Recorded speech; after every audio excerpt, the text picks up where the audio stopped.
Okay, so this so very nice.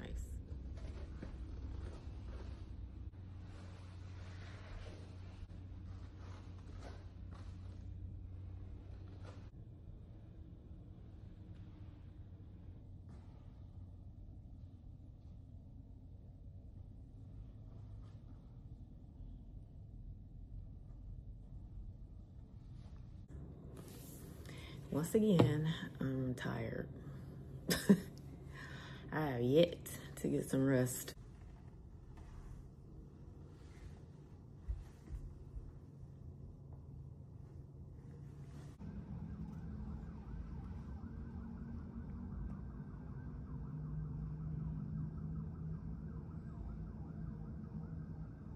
I decided I had to, take time and spoil myself. If I don't spoil myself, I don't have anybody else that's gonna do it. So I was in such a hurry to leave the house. I left without all of my digital equipment. I have just a couple of things that I have here. Like now, I'm looking at this phone and I'm like, I don't think I'm looking at, where I'm supposed to be looking correctly at. I don't know. Making videos about my life, I'm not used to doing that. So it's gonna take me a minute to get the swing of it. I may end up, redoing something if I look at it and I'm like, no, I was really not even close to looking anywhere near the camera. So I might redo it or I might not because I'm so tired.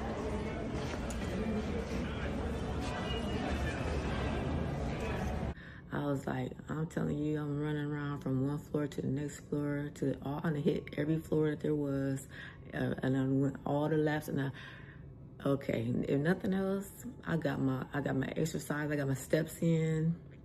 I got my steps in, and that's about it. Those airports, Canada, Toronto, and Dubai, and Thailand. These airports are huge.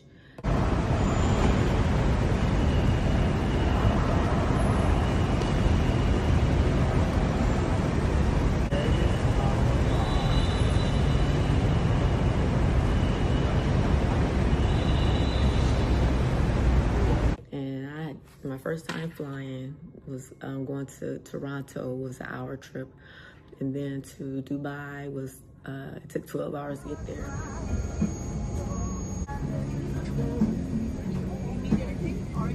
And so I had no idea, what to expect. And then when I got there, all the security and the immigration and all this, not so much.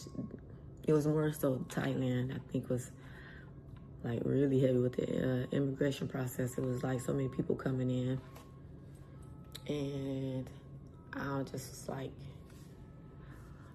Thailand is the one place I definitely needed somebody to help me. No, what am I saying? Dubai, I needed somebody to help me. And Thailand, I needed somebody to help. So if you ever get the Emirates business class, pay a little extra, and then they can show you around, because it's a mess if you don't have anybody to show you what to do. And I did not. And I did not know it was gonna be such a mess. First place I went to, Toronto. Do you have computers or anything in your bag? I did have my computer in my bag. I took my computer out my bag, put my bag. I had my suitcase. I put my suitcase down. I took my coat off. I took my winter boots off. Then go through the security arms and turn around and all this stuff. Put my boots back, put my coat back on, grab my bag, grab my luggage. Unfortunately, I did not grab my computer, which he had told me to take out of the bag. So I had to file a claim. My computer is gone.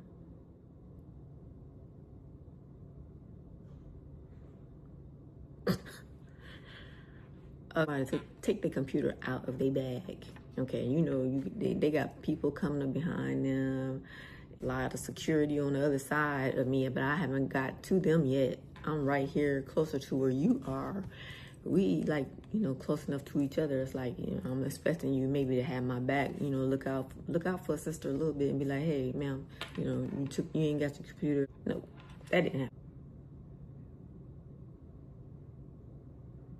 could be very upset because I'm missing the show. White Chicks. I was so freaking pissed. So freaking pissed. But then it's like, okay, I can't be too upset about this for too long. I'm not gonna let that hold me down. I'm not gonna let that stop me. I'm gonna continue to do whatever it is I came out here to do. I came out here to enjoy, and that's the reason why I got this particular expensive hotel room for a night. I at least want to experience it for one night, experience, you know, something that's just like,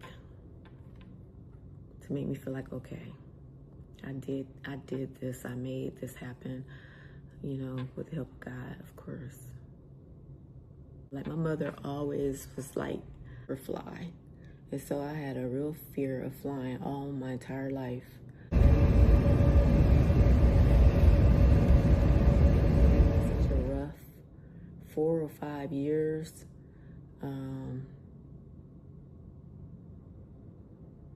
I mean, it's been really rough. I was driving my school van, going to pick kids up from after school. And I was hit on my side.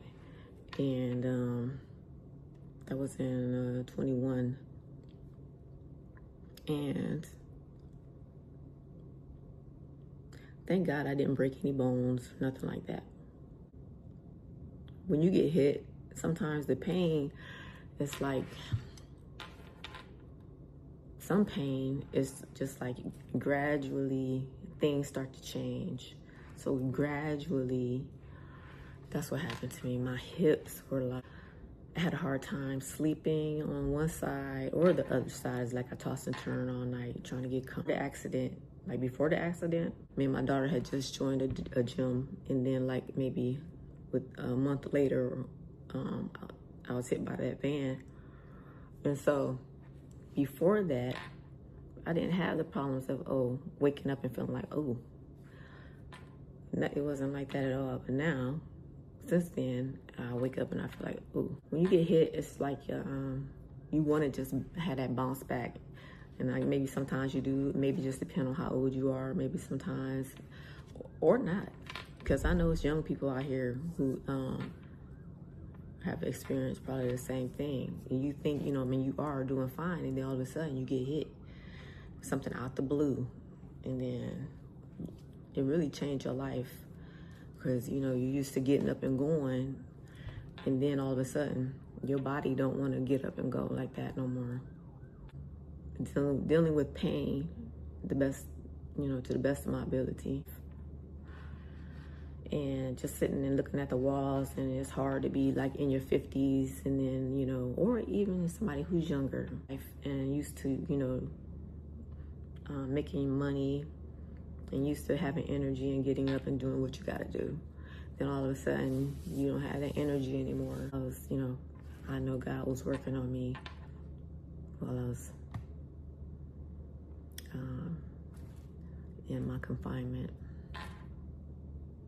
That's probably why I look at everything different now. I'm at home, sitting on the couch, watching TV. Why would I not rather go out and be somewhere like here where I am now? So beautiful. And if I don't do anything else today, I did so much over the last few days. I did so much more than I have probably in the last year. And I'm sure people was looking at me when I walk up to a desk, and I'm just like, got this look on my face like, can you help me get to this here, or help me to get there? And then sometimes they be like, they point. Well, I'm like, okay, they point, and maybe they probably know where they pointing to. I don't know where you pointing to. So I'm walking way up here, and it's a language barrier in some places. It's like, okay, you pointed up here, I'm walking up here, I don't know what you was pointing to. So when I tell you I was tired, I just sit down at one place, and the guy was trying to explain to me at the Emirates place. He was trying to tell me how to go to get my limousine. He was trying to help me to go up to the other Emirates area where they could help me. And he was pointing but it was a whole like lobby, and it had seats, because it's not seats around like all the airports. There's not, and that's surprising to me. There's not a lot of seats everywhere. So when I saw that seat and there wasn't nobody in there, I heard what he said. He was like, yeah, go go there. I said, okay. I sat down, and I probably had a look of disgust. I wasn't disgusted by him. I was disgusted by how tired I was, and that it was still some more walking that I had to do. And I was hot. I was thirsty. I was just tired. I don't even know if I was hungry, because I ate on the plane. So I don't know how well this microphone is, how well this is picking up, and plus my ears are still clogged. So I don't even know.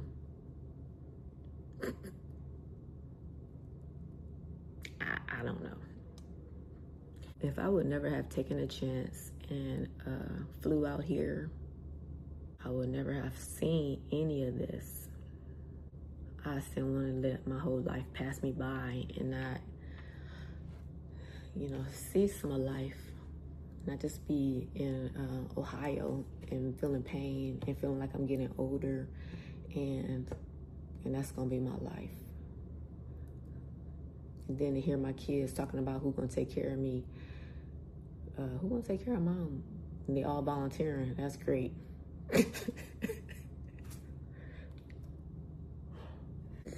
Y'all know I love y'all. At that point where I'm ready for nobody to take care of me. Not at all. Not like that. Gotta love them. Gotta love somebody who at least, I guess, that's thinking about who's gonna take care of you.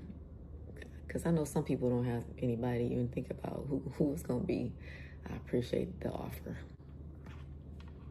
I'm finding out that on the other side of fear could be something really good. I had to take a chance and see. And so I took that chance, and I'm glad I did.